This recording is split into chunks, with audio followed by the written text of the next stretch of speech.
উহ উহ আল্লাহ আল্লাহ উহ উহ আল্লাহ। আরে শ্যাম, তোর হাতে কি হয়েছে? ভাই, খেলা করতে যে আমার হাতে কাটা ফুটে গিয়েছে। কই দেখি।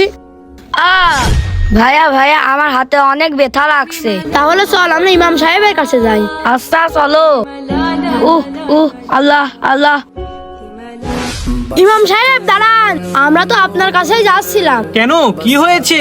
ইমাম সাহেব, আমার ভাই খেলা করতে দিয়ে হাতে কাটা ফুটে গিয়েছে, এখন কোনোভাবে বের হচ্ছে না। কই দেখি। না না না, ব্যথা।